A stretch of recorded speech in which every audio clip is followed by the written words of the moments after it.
Hello दोस्तों, मैं आपके लिए फिर से लेकर आया हूं क्लास 9th का पार्ट 3। चलिए हम जानते हैं कि व्युत्पन्न राशि किसे कहते हैं। बोले मूल राशियों से मिलकर बनने वाले राशि को हम व्युत्पन्न राशि कहते हैं। अर्थात आप यूं भी कह सकते हैं वे राशि जो स्वतंत्र ना हो, वैसी राशि को हम व्युत्पन्न राशि कहते हैं। व्युत्पन्न राशि का एग्जाम्पल क्या होगा, देख लीजिए। जैसे हम लिखे क्षेत्रफल, आयतन, घनत्व, वेग, त्वरण, बल, ये सारे सारे हमारा क्या है, व्युत्पन्न राशि का एग्जाम्पल है। चलिए हम इसमें से एक एग्जाम्पल लेते हैं, क्षेत्रफल। क्षेत्रफल में देखते हैं कि आखिर ये हमारा व्युत्पन्न राशि है कैसे। आप जानते हैं कि क्षेत्रफल का ऐसा ही मात्रक क्या होता है, मीटर स्क्वायर होता है ना। यहाँ पे कि इस मीटर स्क्वायर लिखने का मतलब क्या हुआ, इस मीटर को हम कितने बार लिख सकते हैं, 2 बार लिखेंगे। अब यहाँ सब ये भी हम देख रहे हैं कि ये मीटर हमारा जो है आधारी राशि होता है और ये भी हमारा क्या है, आधारी राशि है। यानी कि जब दो आधारी राशि को आपस में मल्टीप्लीकेशन किया गया तो हमारा क्या बन गया, मीटर स्क्वायर। और यही मीटर स्क्वायर जो होगा ना, इस क्षेत्रफल का हमारा क्या हो जाएगा, एसआई मात्रक। अर्थात हम यूं कह रहे हैं कि जब दो आधारी राशि को आपस में मिलाया जाता है तो हमारी एक व्युत्पन्न राशि का निर्माण होता है। ठीक उसी तरह से आप देख सकते हैं आयतन।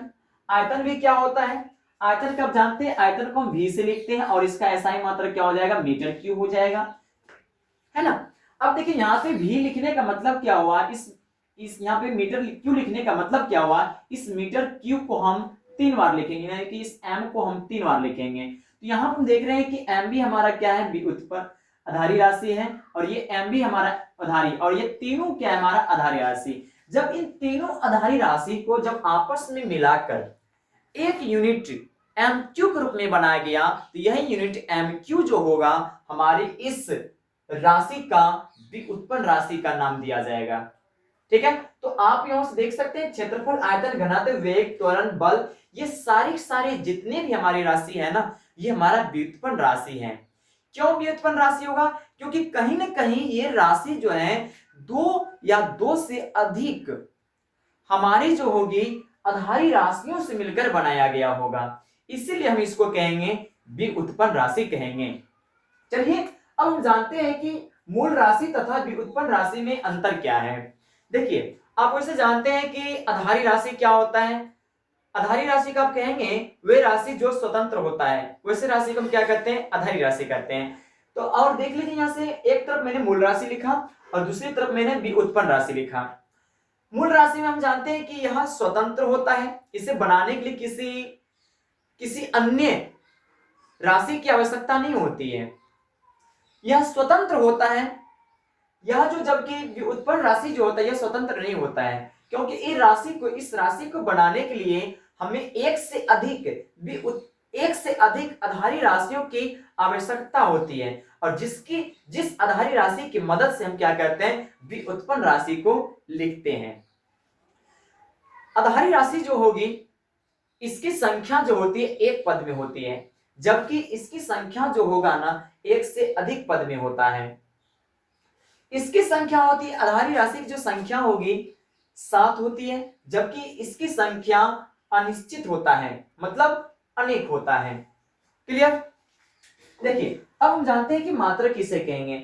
मात्रक मतलब कि किसी भी राशि को मापने के लिए जिस मानक का प्रयोग किया जाता है उसे हम मात्रक कहते हैं। चाहे आप कोई से भी यूनिट लो, चाहे आप किसी भी मेजरमेंट की बात कर लो, जब आपको उसके मापने की बात आएगी ना, उसमें आप क्या करोगे, उसका एक मानक प्रयोग करोगे और वही मानक प्रयोग हमारा क्या कहलाएगा, मात्रक कहलाएगा। देख लीजिए किसी भी राशि को मापने के लिए जिस मानक का प्रयोग किया जाता है उसे मात्रक कहते हैं। आइए हम जानते हैं कि मात्रक यानी कि किसी भी चीज को मापने के लिए, जब आप किसी भी चीज को मापते हैं तो उसको मापने के लिए हमें बेसिकली 2 चीजों की आवश्यकता होती है। एक तो हो जाएगा हमारा संख्यात्मक मान और दूसरा हो जाएगा हमारा मात्रक। आप देख रहे हैं, चाहे आप दुनिया की कोई सी भी वस्तु ले लो, जब भी उसका अगर आपको मेजरमेंट करना होगा उसमें आपको 2 चीज जरूर मिलेगा। पहला मिलेगा आपको संख्यात्मक मान और दूसरा हो जाएगा आपका मात्रक। एग्जाम्पल के लिए समझते हैं, जैसे देख लीजिए कि हमारा क्या है, ये सड़क है। इस सड़क के पहली बिंदु को मान लो कि क्या स्कूल है, एक स्कूल है, और उसके लास्ट बिंदु पर कोई एक घर है। इस स्कूल से घर आने में हमें 100 मीटर की दूरी तय करना पड़ता है।